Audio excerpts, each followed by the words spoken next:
पुराने जमींदार का पसीना छूट गया यह सुनकर कि इनकम टैक्स विभाग का कोई अफसर आया है और उनके हिसाब किताब के रजिस्टर और बही खाते चेक करना चाहता है। अब क्या होगा मुनीम जी?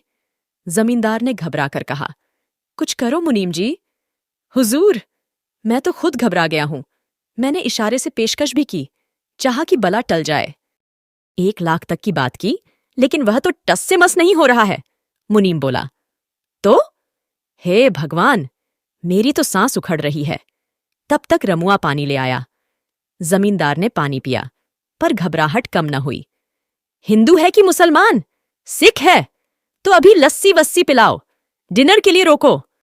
सोडा पानी का इंतजाम करो, फकीरे से बोल 3-4 मुर्गे कटवाओ और उनसे कहो हम सारा हिसाब दिखा देंगे, पर आप शहर से इतनी दूर से आए हैं, हमारे साथ डिनर करना तो मंजूर करें। मुनीम घबराया हुआ चला गया। 5 मिनट बाद ही मुनीम अफसर को लेकर जमींदार साहब के प्राइवेट कमरे में आया। जमींदार साहब ने घबराहट छुपाकर लपकते हुए उसका स्वागत किया। उसे खास चांदी वाली कुर्सी पर बैठाया। आइए हुजूर, तशरीफ रखिए। यहां गांव आने में तो आपको बड़ी तकलीफ होगी, जमींदार साहब ने अदब से कहा। अब क्या करें जमींदार साहब, हमें भी अपनी ड्यूटी करनी होती है। आना पड़ा, अफसर बोला। तब तक लस्सी के गिलास आ गए। यह लीजिए हुजूर, जमींदार साहब बोले। शाम को हम और आप जरा आराम से बैठेंगे। आप पहली बार तशरीफ लाए हैं। जी हां, लेकिन मुनीम से कहिए पिछले 3 सालों के हिसाब किताब के कागजात तैयार रखे। जमींदार का फिर पसीना छूट गया। उसने खुद को संभाला। पसीना पोंछकर बोला, अरे हुजूर, पहले शाम तो गुजारिए, फिर रात को आराम फरमाइए। सुबह आप जैसा चाहेंगे वैसा होगा। तभी नौकर ने आकर मालिक को जानकारी दी। मालिक, रात के लिए फकीरे के यहां से कटे मुर्गे आ गए हैं। मालकिन पूछ रही हैं कि चारों शोरबे वाले बनेंगे या आधे भुने हुए और आधे शोरबे वाले। बताइए हुजूर, कैसा मुर्ग पसंद करेंगे? शोरबे का या भुना हुआ, या दोनों? जमींदार साहब ने पूछा। इनकम टैक्स अफसर एकदम कच्चा पड़ गया। कहने लगा, जमींदार साहब मैं चलता हूं। अरे क्यों? कहां? हमसे कोई गलती हो गई क्या? नहीं नहीं, लेकिन आपके साथ बैठकर मुर्ग खाने की मेरी औकात नहीं है। वैसे आपके मुनीम जी ने मुझे 1 लाख देने की पेशकश की थी, लेकिन मैं अब आपसे अपना इनाम लेकर जाना चाहता हूं। जमींदार और सारे कारकुन चौंके कि आखिर यह माजरा क्या है। जमींदार साहब भी चौंके। लेकिन आप?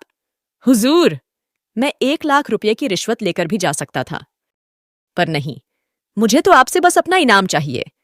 इनाम? जी हुजूर, मैं इनकम टैक्स अफसर नहीं, मैं तो आपकी रियासत का बहुरूपिया किशनलाल हूं। सोचा, अपनी कला दिखाकर आपसे ही कुछ इनाम हासिल किया जाए। जमींदार भड़क गया, तो तू किश्नू धानुक है, रामू धानुक का आवारा बेटा। अरे हरामजादे, तेरी वजह से मुझे हार्ट अटैक भी हो सकता था। तेरा इनाम विनाम तो गया चूल्हे भाड़ में। अगर सदमे से मुझे कुछ हो जाता तो? मैं हुक्म देता हूं, हमारी रियासत छोड़कर कहीं भी चला जा। यहां दिखाई दिया तो मैं तेरे हाथ पैर तुड़वा दूंगा। बहुरूपीय कलाकार किशनलाल को इनाम तो नहीं ही मिला। डर के मारे उसे वह कस्बा भी छोड़ना पड़ा। फिर कई बरस बाद जमींदार के उसी गांव में एक बूढ़ा साधु आया। वह एक पीपल के पेड़ के नीचे धूनी रमा के बैठ गया। वह किसी से कुछ मांगता नहीं था। उसके प्रति लोगों का आकर्षण बढ़ने लगा। वह थोड़ा प्रवचन भी देने लगा। लोगों ने उसकी कुटिया बनवाने की बात की तो उसने मना कर दिया। वह जाड़े, गर्मी, बरसात में वहीं पीपल के नीचे बैठा ध्यान, भजन, प्रवचन में खोया रहता। उसकी कीर्ति फैलने लगी। दूर दूर क्षेत्रों से लोग उसके दर्शन करने आने लगे। एक दिन जमींदारिन भी उसके दर्शन करने आई। उन्होंने श्रद्धा से दक्षिणा दी। साधु ने वह धन ग्राम पंचायत को दान में दे दिया। प्रवचन देते समय उसने कहा, यह धन मेरा अर्जित धन नहीं था। मैंने इसे अपने श्रम से नहीं कमाया था। यह समाज का धन है।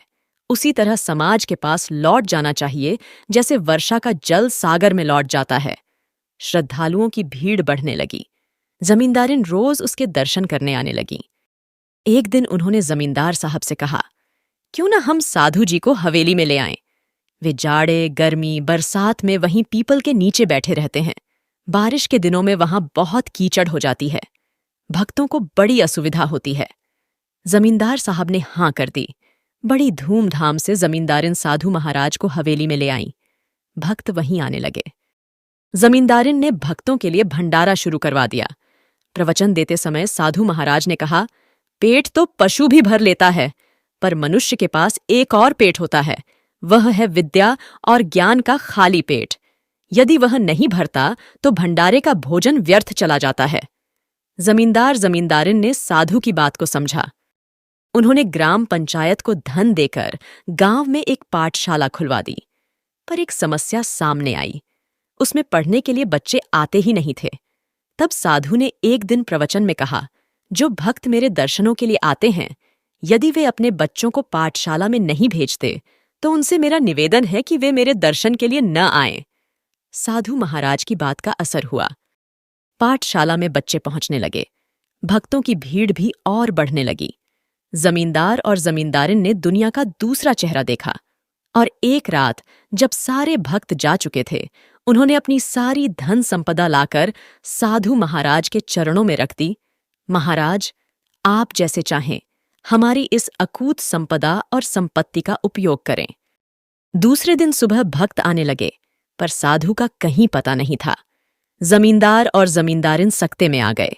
पूरी हवेली की तलाशी ली गई। उस साधु की परछाई तक वहां नहीं थी। वह साधु सारी धन संपदा लेकर चंपत हो चुका था। जमींदार और जमींदारिन के साथ बहुत बड़ा धोखा हुआ था। तभी भक्तों की उत्तेजित और नाराज भीड़ में वही पुराना बहुरूपिया किशनलाल दिखाई दिया। जमींदार का गुस्सा तो 7वें आसमान पर था ही। वे भड़क उठे, इतने बरसों बाद किशनु तू यहां? मैंने तो तुझे देश निकाला दिया था। तू यहां क्या करने आया है? हुजूर, मैं अपना इनाम लेने आया हूं, किशनलाल ने अदब से कहा। कौन सा इनाम? किस बात का इनाम? हुजूर, पिछला इनाम भी, जो आपने नहीं दिया था, और इस बार का इनाम भी। इस बार का इनाम लोग भौंचक्के थे। जी हुजूर, वो साधु मैं ही तो था जिसे कल रात आपने सारा खजाना सौंप दिया था। लोगों को विश्वास नहीं हुआ। ताज्जुब से जमींदार ने पूछा, तू ही वह साधु था? जी हुजूर। तो वो सारी धन दौलत कहाँ है जो मैंने तेरे हवाले की थी? हुजूर, वो सारी दौलत हवेली की पिछवाड़े वाली कोठरी में सही सलामत रखी है। नौकर चाकर दौड़ पड़े। वे खजाने वाली गठरी उठा के ले आए। वह उसी की साधु वाली धोती में बंधी थी। गठरी खोल के देखी गई। सारी दौलत के साथ ही उसमें उसकी दाढ़ी मूंछ भी रखी थी। उसका गेरुआ कुर्ता और रुद्राक्ष की माला और अन्य मालाएं भी, जो वह साधु के रूप में पहनता था। भक्तों की पूरी भीड़ ने राहत की सांस ली। जमींदार जमींदारिन उसे ताज्जुब से देख रहे थे। अरे पागल, तब तू इनाम क्यों मांग रहा था? तू तो यह सारी दौलत लेकर भाग भी सकता था। भाग तो मैं जरूर सकता था हुजूर, लेकिन तब साधुओं पर से लोगों का विश्वास उठ जाता हुजूर। लोगों ने उसे आंखें फाड़ फाड़ कर आश्चर्य से देखा। जमींदार और जमींदारिन ने भी। सबकी आंखों में अचरज था। कितना बेवकूफ आदमी है यह। अपनी सच्चाई न बताता और सारा खजाना लेकर भाग जाता तो जमींदार भी क्या कर लेता? किशनु बहुरूपिया अपने इनाम के इंतजार में चुपचाप खड़ा था। तभी जमींदार साहब ने कहा, किशनु, यह जो तेरे साधु के कपड़े, मालाएं वगैरह पड़ी हैं, इन्हें तो उठा ले। वो तो मैं उठा लूंगा, पर मेरा इनाम, वह तो दे दीजिए। सचमुच हमें तेरी अक्ल पर बड़ा तरस आ रहा है किशनु। जमींदार साहब बोले, तू सचमुच मूर्ख है। हुजूर, आखिर मैं कलाकार हूं ना, हम मूर्खों से ही यह दुनिया चलती है। मुझे तो सिर्फ अपना इनाम चाहिए, आपकी धन दौलत नहीं। यह कहानी यहीं खत्म होती है। और हाँ, अगर आप कोई अपने पसंद की कहानी सुनना चाहते हैं तो कमेंट में जरूर बताइए, मैं कोशिश करूंगी। और प्लीज लाइक और सब्सक्राइब करना मत भूलिएगा। सुनने के लिए धन्यवाद।